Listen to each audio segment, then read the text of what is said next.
this is going to be this is a series problem that also has Lagrange error on it.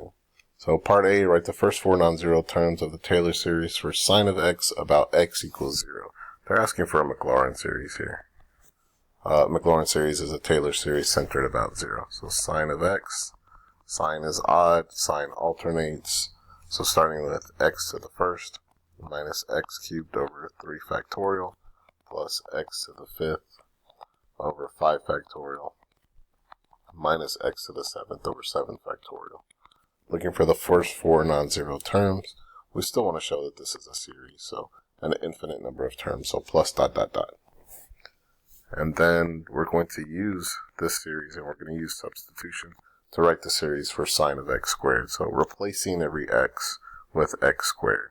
This is going to make this first term, instead of x, x squared, and then x squared cubed over 3 factorial plus x squared to the fifth over 5 factorial minus x squared to the 7th over 7 factorial plus dot dot dot.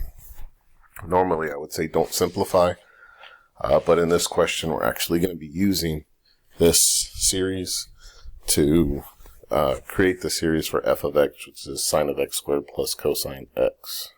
So then x squared minus x to the 6th over 3 factorial plus x to the 10th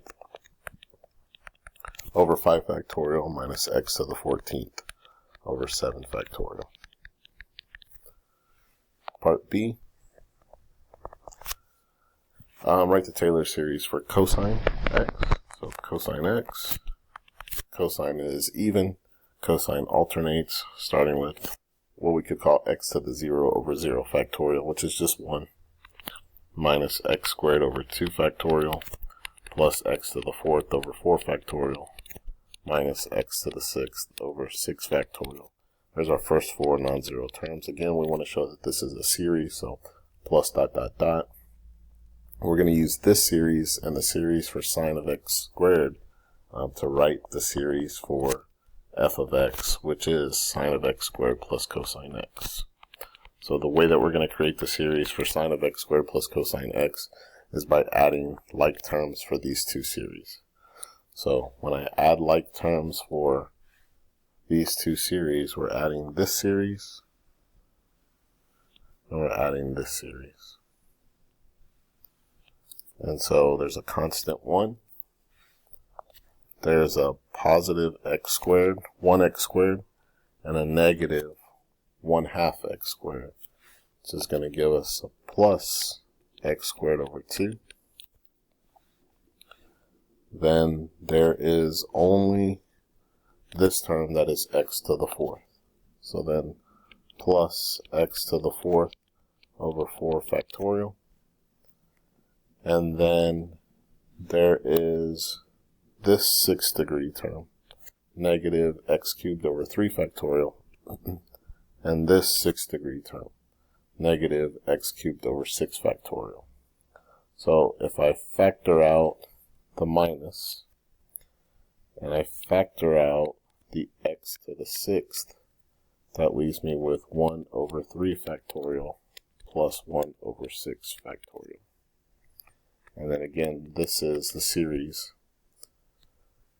And we wanted the first four non-zero terms. Then I want to find the value, this is part C, of the 6th derivative of f at 0. So two options here. The first option is that we take the derivative 6 times and we plug in 0.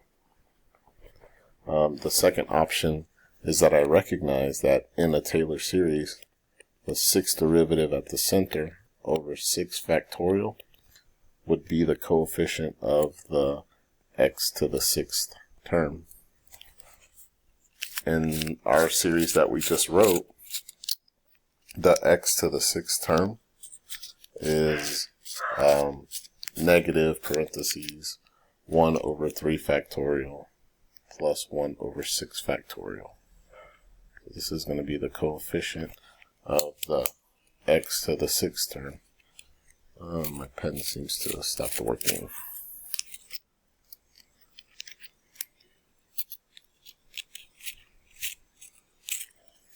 Let me get my pen working again.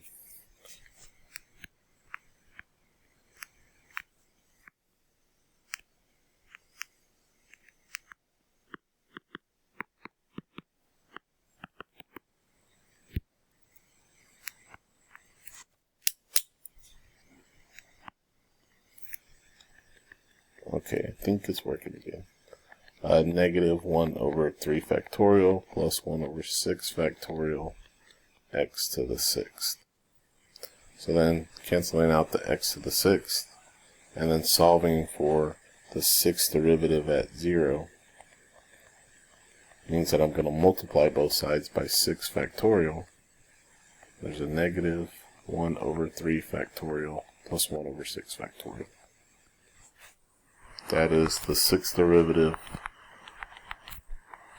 at 0.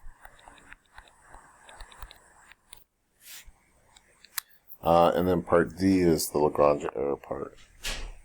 Part D is asking how we could show that the error in the 4th degree polynomial approximation for f of 1/4 is less than 1 over 3,000. So then the 4th degree polynomial at 1/4 minus the exact value for f at 1/4 has to be less than the max of the 5th derivative, since it's a 4th degree polynomial, at some value where z is in the interval from the center to the point that we're approximating, over 5 factorial times the center, the point we're approximating minus the center to the 5th power. And we want that to be less than 1 over, I think, 3,000. And all of this is a number except for this. So we need to find the max of the 5th derivative on the interval from 0 to 1/4. This is the graph of the 5th derivative. And from 0 to 1/4 is this interval. The max of that 5th derivative on that interval is this value right here. And I want to pick a value that is the smallest value, larger than whatever this y value is that I definitely know. And so the smallest value that's larger than that y that I definitely know is 40. So then we're going to replace that max of the 5th derivative from 0 to 1/4 with a 40.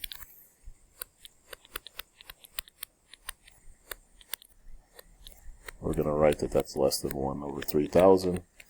We're also going to say that the error between the 4th degree polynomial and the exact value of the function at 1/4 is less than that error term. That's our Lagrange error.